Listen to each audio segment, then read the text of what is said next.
Hello and welcome to GryphonArt, and today I want to show you how to make this little treat or favour box that's been specifically designed to contain a single Ferrero Rocher chocolate.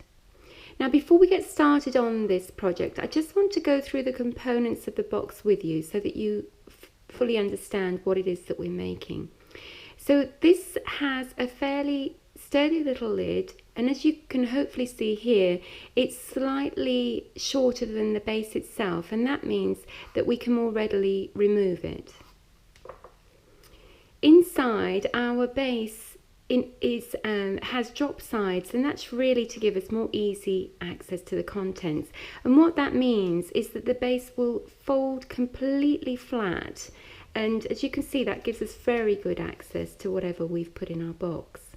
It also means that we got scope for embellishing the sides of the box as I've done here and making it more personal.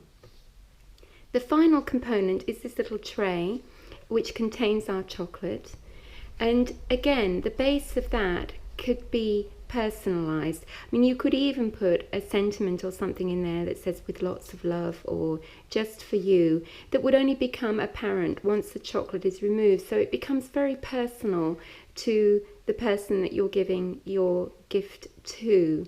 So you can probably take this box design further with embellishment than I've perhaps done here. So that's the box, and we can now get started.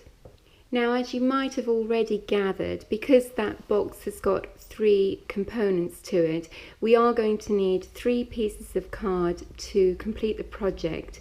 And I will be giving you the sizes of this card as we work through the tutorial, but you don't need to worry about that too much, because I'll also include a table at the end of this video so that you've got those sizes at a glance. It might just be worth mentioning though that you can cut all of those pieces of card out of a standard piece of A4 card, and I usually start with the largest piece first and then work my way through to the smallest. So I'm going to start by showing you how to make the box base, which uses the middle size piece of card, and that's 4 1/4 inches square. In fact, all the pieces of card we're using today will start out as a square piece of card, and that's resulting in a square box.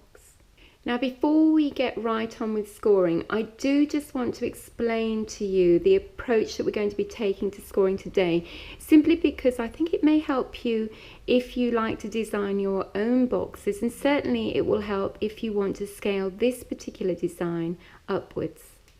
Now, if you've been watching my other tutorials, you will know that I ordinarily give you a cumulative set of score lines that gradually migrate across the scoring board. So if we take the A5 milk carton, for example, you would score at 2, 4, 6 and 8 inches before turning your card to do the other set of score lines. Now, if we take a look at this base and I flip it over so you can see it a little bit more clearly, we could apply that same principle and we could score at 1 3/8 of an inch and 2 7/8 of an inch. But actually, we can see without even measuring that the distance from here to this first score line is the same as the distance from here to the edge of the card here. And if we turn the card just by 90 degrees, we've got exactly the same scenario. So there's symmetry going on. And what that actually means is that we can just remember one score line for this box, and that's the 1 3/8 of an inch score line that goes from this edge here to here, because we can then just rotate our card and keep placing that score line in, and we will end up with the grid that we require for our box. So that's just a little bit more information and something for you to have a look at, because it may mean that if you come across a square box, you instantly remember you can apply that principle, and it enables you really to remember more readily how to make that box, because you've only got one score line to remember. So anyway, let's get on and put our score lines in now. So we've already ascertained that our score line needs to be at 1 3/8 of an inch. So here we go, 1 3/8 of an inch. Turn it anti-clockwise, or clockwise, wouldn't make any difference. 1 3/8 of an inch, turn it again. 1 3/8 of an inch, turn it again. 1 3/8 of an inch. And there we are, we have our nice symmetrical grid. So we have got one more set of score lines to make, but I prefer to do that with my self-heal mat. So I'll just get rid of my scoreboard. So the next line that we need to make is we're going to put a diagonal line in here, and I'm going to flip my card to the right side to do that, because if we have a look at the box here, you can see that that's where those score lines need to go. So they'll more readily fold in that direction if I score on the right side of my card. So that's why I'm doing that. So it's just a question of going from the corner of this central square to the outside corner and just making a score line. So that's all that's necessary. I'm going to do that to all four corners, and then I'll fold all my lines and I'll come back to you at that point. Right, so I have now folded and creased all of those score lines, and just as a reminder, I do that in such a way that I ensure as far as possible that these lines on the fold lines on one side of the card line up with the score lines on the other, and that will help to ensure that your box is square.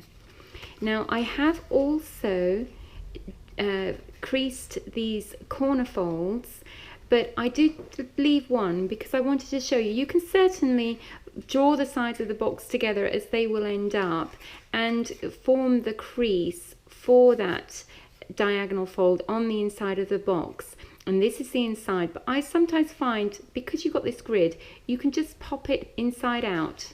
So this is now the outside of my box, or the right side of my box, and that gives me a lot better access to creasing that diagonal. I've got a lot more space to work with. So if I show you this last one that I haven't done, you can just, this is the right side of my box, this is the wrong side. So I'm just going to encourage that fold to take shape, so you can bring these edges together as well. And then once you're sure that everything's lining up, you can lay it flat and just use your bone folder to really make sure that creases into place. So that is essentially our base almost ready to go. The only thing that we've got left to do is to take these corners off. Now you can either just score and then cut along that line, or you can use a trimmer to do that. Because this is quite a small box, I'm going to use that first option. So I'm just going to score across that diagonal. So you're just taking out half of that square on the diagonal line, if you like, and then using a larger pair of scissors that are more likely to keep a nice straight line, I'm just going to cut that out. So I'm going to do that off camera now rather than waste time until I end up with this kind of shape.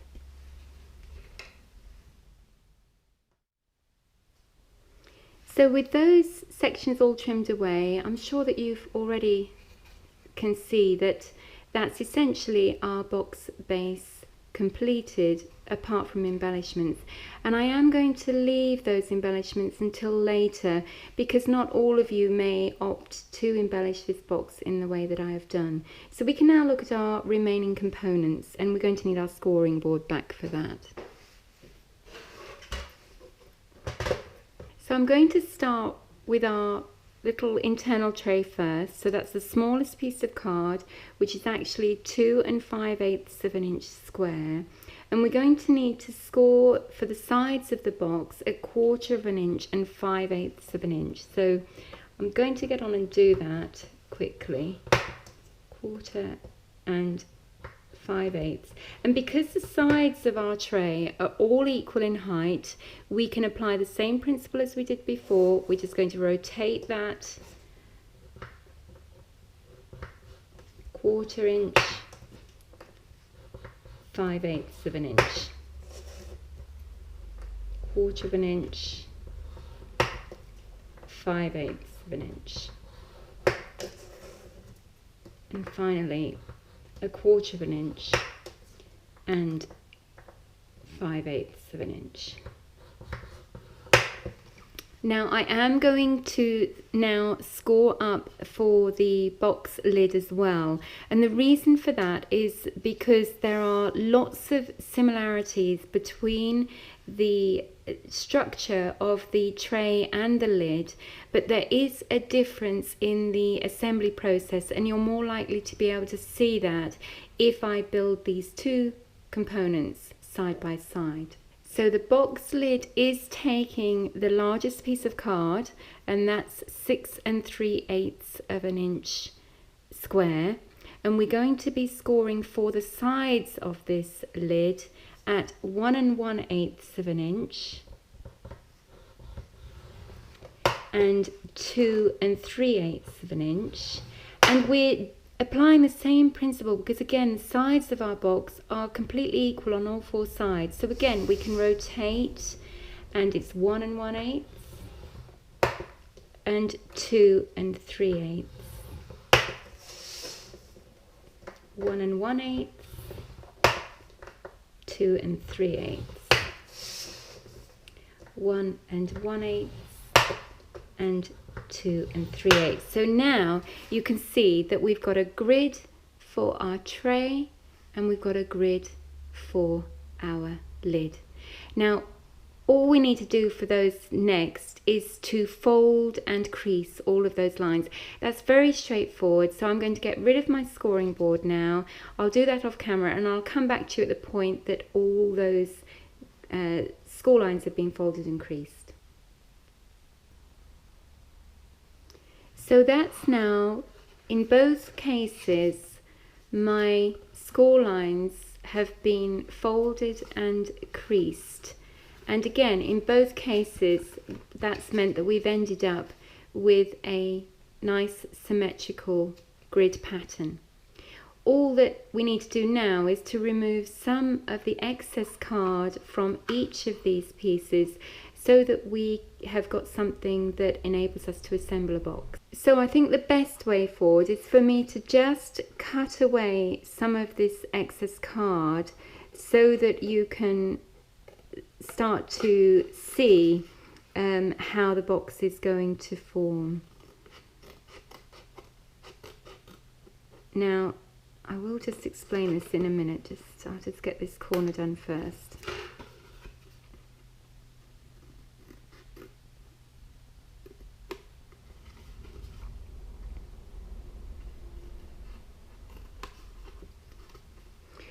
Right, so we're keeping this outside flap and this outside flap. That's going to fold under to strengthen the sides of our box.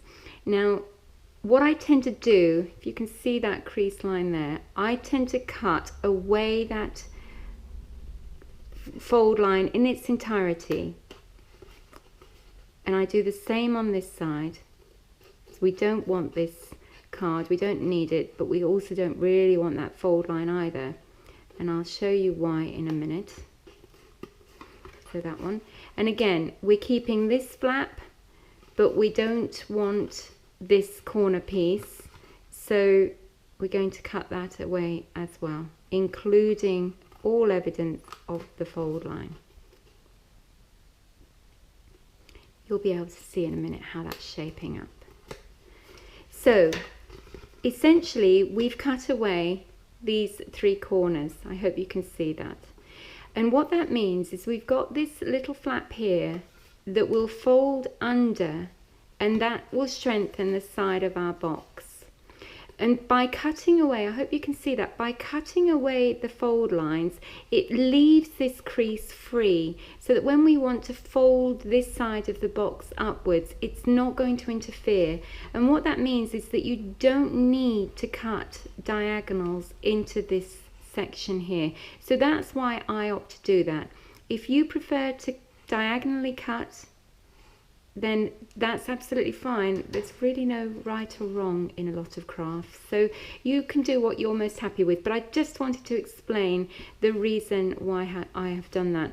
So in all cases you want to cut away these 3 external squares which form the corners. So that's for the lid of our box, and we're going to do exactly the same for our little tray. So we need to retain this little strengthening flap for our sides of the box. So I'm going to cut away this piece here, including all the fold lines. So we're just doing exactly the same thing for our little internal tray. That's gone. So again, we don't need this section because it's just this flap we're trying to retain. So including the fold lines, we can cut into that corner, remove that section there. And again, if I do exactly the same as I've done for the lid, you can see the similarities. So we want this flap, we don't need this section. So cut away the fold line, cut away that fold line. We need this flap and we want this little one, but we don't need this bit. So we're going to cut into there and cut away that fold line. Okay, so in both cases we've taken out the corners, and that just means that we've got this strengthening flap that will give our sides a lot more strength, and that will fold up. Okay, so I'm going to repeat that process to the other corners for both pieces of card, and then once that's done I can come back to you. So I have now cut away all the unwanted excess card from both my internal tray section and my lid section, and I'm hoping that you can see that there is a very common theme between these two. In both cases you've got a very symmetrical grid and you've got this serrated corner pattern. Now if this seems a little bit confusing at this stage, don't worry too much.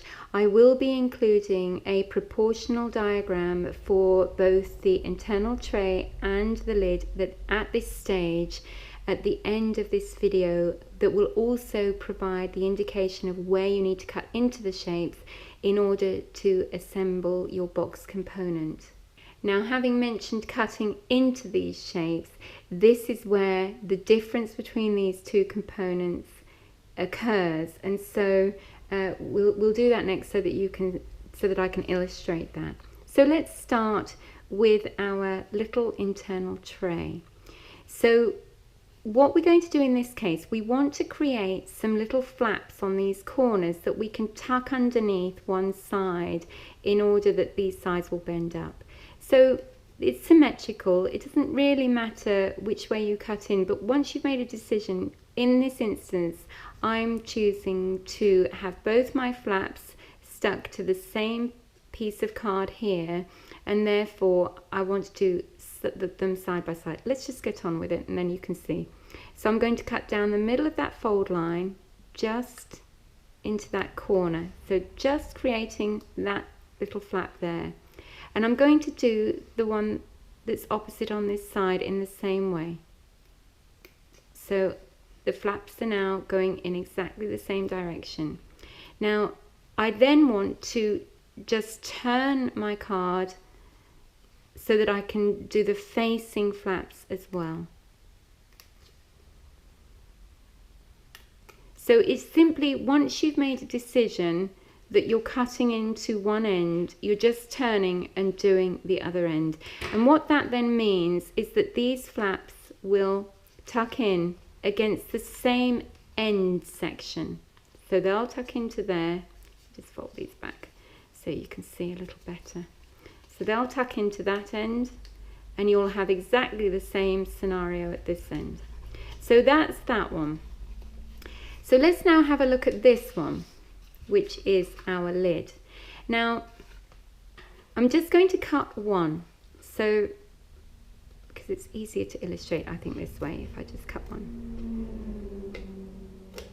So that's my flap. Now, if you look, that will go and be placed in there.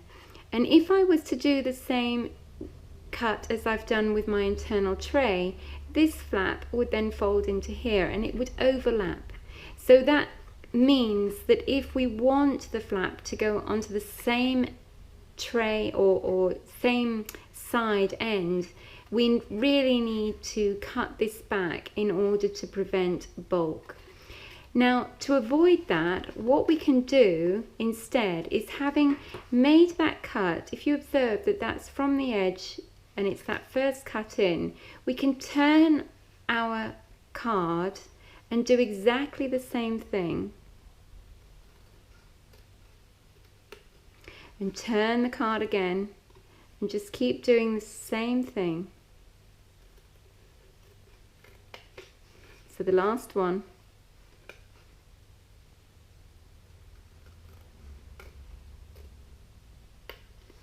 And now what that means is that each side has a flap that belongs to it and we're not getting any overlapping.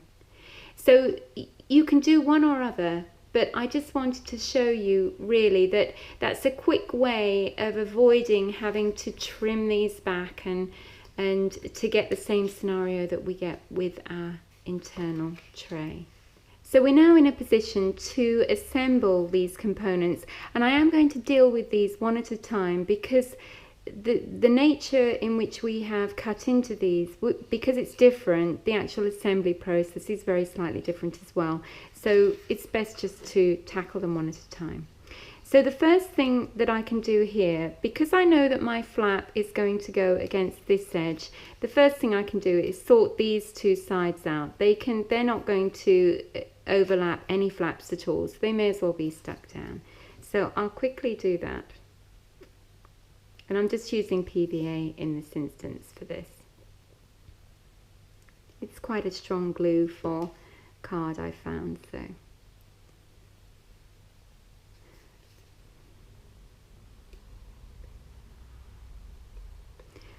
Right, just get rid of that bit there.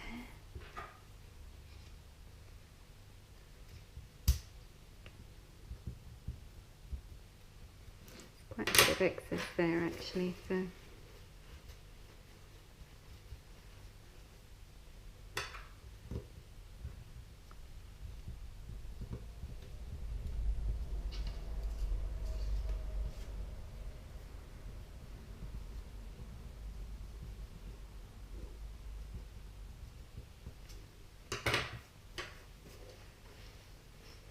Probably used a little bit more, so it's taking a time to go off, but I'm just going to work that a little bit.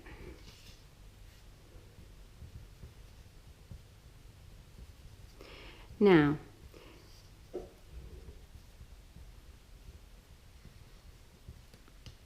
one of the things that is worth considering now, and I probably should have mentioned because I am going to do it, we can consider embellishment at this particular stage. Now, because if we take a look at this little tray, it does have this central embellishment, and you can put this in when the tray is fully assembled, but it is a lot more awkward when you're trying to deal with that with the height of these sides in place. So if you're planning on putting some form of embellishment in the center of your tray, it's probably best to do it at this stage. So, or even before you've put the sides down, so at least when it's in a flat position. So I've got this little component here, which I'm just going to place centrally in there. So I'll quickly do that before we put the sides up. And again, I'm just going to apply a little bit of PVA glue in this instance.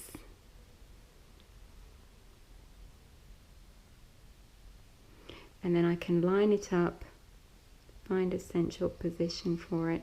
And I'm just going to do this by eye, really. Not very good in that instance.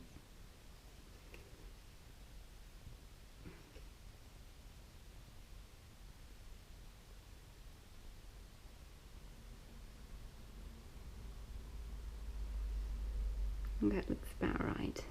So there. So you can see how I've got a lot more room for applying any pressure, making sure that's nice and even. So that's just a tip there. So if you want to put any sentiment or any embellishment in the center of your tray, I would do it at this stage. So we can now just tackle our little corner flaps, and I tend to do these in pairs. If you've seen any of my other tutorials, you'll probably already understand the reason why. It's just in my habit, quite a good habit to get into with these boxes, which will become clear in a moment. So once we've got this first side together, we're just lining that up to create a nice right angle and giving that PVA chance to take a hold. And then we can do the same to the other side.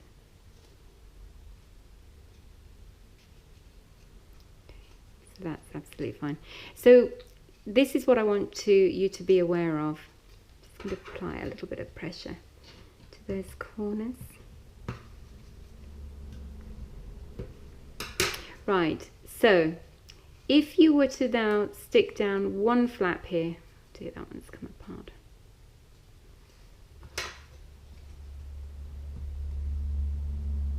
There we go, that's better. If you were just to stick down one flap here, and then you're going to find it very difficult to get that one in. So that's the reason why I work in pairs. And you know, so if you glue those up at the same time, then it's tends to work a lot better. So I'll just do that.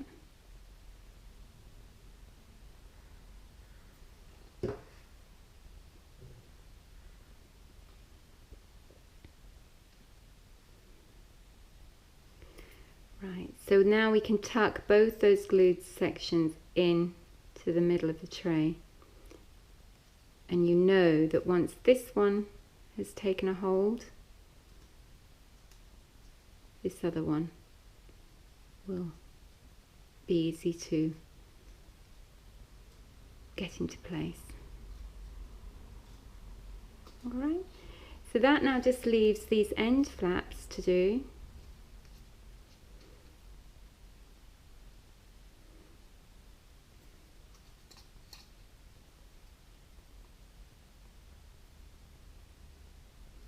And again, because the PVA takes a little while to go off, I can apply the glue to both of these sections before trying to stick them down in place, because it's going to stay quite moist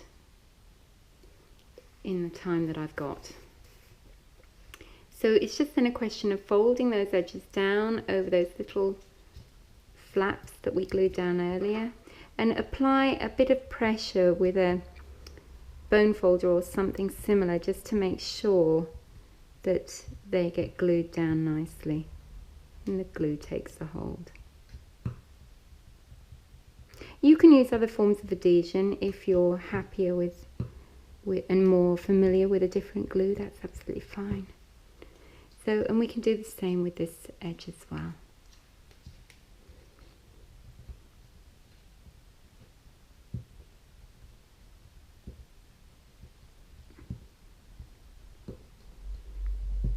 So there we are, that's our little internal tray finished and ready to go.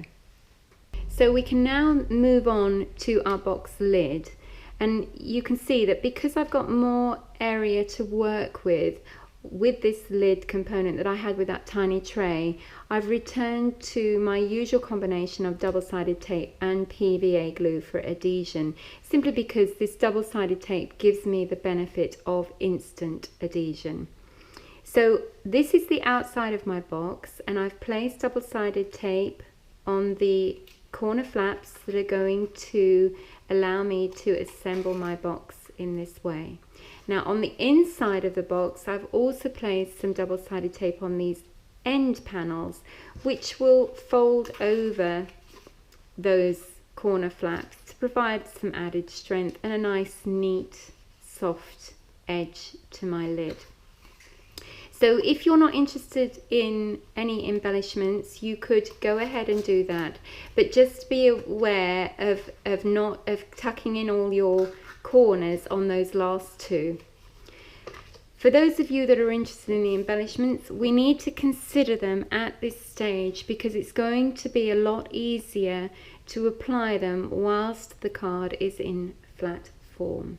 So for this box lid, these are my little embellishments, and I've just created these using a Spellbinders Nestabilities die cut system, and that's the Deckled Rectangles Large. Now these are these quite thin, I think they call them framelit style dies, but I will include information on these in the description area, so you will have a point of reference if you're interested in those later. So the lid is actually taking 4 of these rectangular shapes, and that's formed with the very smallest of that nested set of die cutters. And I've also got this square one. Now I have cut this down using, so I've cut the shape out with the second from smallest die, and then I've used the edges of it to just cut off the excess. Now I haven't included the partial die cutting instruction in this video, but what I have done is I've taken some photographic stills for you, and I will show you those or include those at the end of this video. So if you want to know how I have managed to cut this shape down from this larger die, then that pictorial reference will be there for you. Now, just as a point of interest for those of you who've been watching all of my videos, you'll know that my last tutorial showed you how to create this mottled stained effect using Tim Holtz Distress inks. And the reason for that previous tutorial was because I wanted to utilize that effect in my die cut shapes for this particular project. Now the result of that tutorial specifically was this piece of card that used a combination of scattered straw and brushed corduroy distress ink, and you can see that this is where I have this is the card that I've used to die cut my shapes for this particular project. So I thought it might be interesting for those of you who saw that tutorial to see how that card has been utilized. So that's just a little extra something. Right, so let's just get on and apply these shapes to the outside of our box. Now, for whatever reason, I tend to start with the middle one and get that lined up. I have already put double-sided tape on the back of that embellishment, and I'm going to just apply some glue because I want those edges to stick down firmly. I don't want any edges that are slightly loose, in case that means that they can be sort of plucked at or snagged. So I like to get a good coverage of glue, particularly on those edges. And then once that's all on, I can remove the backing from my double-sided tape.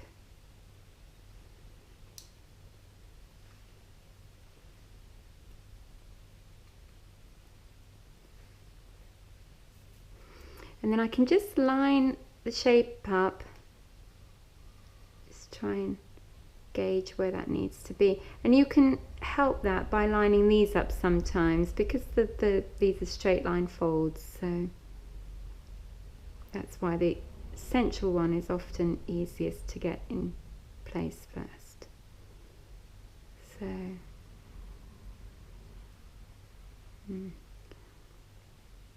that's better. Right, so there we go, that's the central one lined up and in place. So it's as easy as that. And so all I'm going to do off camera to save your time is I will stick these other ones in place in the same way, just lining them up with that central one. Now, in addition to that, you can see that I've got these embellishments to put on this box base, and they're going to be applied also in exactly the same way. I can show you, I've got 4 of those. So I will just be applying those to the insides of my base. So rather than waste your time, I'll do all of that off camera, and then I can come back to you at that point. So that's all these little mottled rectangular embellishments applied to the lid of our box, and I've also done that to the base of our box as well. Now, because this base is now finished and there's not going to be any further need for any pressure to be applied to these sides, that means I've also been able to stick on these additional embellishments which form a little embossed heart shape. And these have been cut out from the Creative Expressions Just For You die cut set. But if you're interested in that, I will put the information in the description area for your reference, so don't worry about that. Now, there is just one thing. If you haven't got gold card in your stock, just as a hint, I happen to love Ferrero Rocher. If you're anything like me and you ever buy those large trays of Ferrero Rocher, it comes with one of these things in the bottom of it, and I keep these because it's this gold. It's quite a thick card, and actually it is fantastic for these little hearts and things like it. So that's just a bit of a hint for you if you're not quite sure where to get your gold card stock from, because a lot of gold card can be metallic, so it has a sort of a foil layer on it, which doesn't always cut well, but this is brilliant. So there you go. So we've just got a couple of things left to do. So I'm going to just start by joining one of these flaps together so that you can start to see how the box is formed. So let's get our PVA back again on the scene.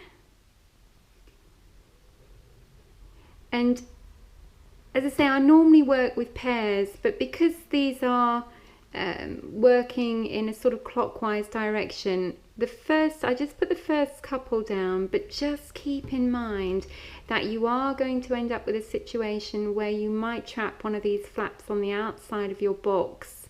So just keep that in mind as you stick these flaps down. You do want to avoid that, because it's a bit of a nightmare if you get into that situation. So we're just going to tuck that into the inside of our box and form a sort of right angle at the corner. And don't make this too tight, because there's only a certain tolerance with your box size fitting on your base. So if you pull this too far over, it's going to make the lid a tighter fit. So, you know, that's just another bit of information for you there. So once that's down, I can use, just tuck that out of the way, I can use my bone folder or paper creaser if you prefer to use those, to apply some pressure and make sure that's nicely glued. And it's precisely for the reason that I'm having to do this and apply that pressure that I wouldn't stick my little embossed embellishments on at this stage. I will wait till the assembly process has been finished. So you just need to apply that same principle to the remaining corners, and just be mindful of, once you get to this stage, make sure you've applied glue to both of these flaps and that you deal with them at the same time. So I'm going to do that off camera and then come back to the last section of process. The other thing I shall do, because it's simple and straightforward, is to apply this little tray to the center of my base.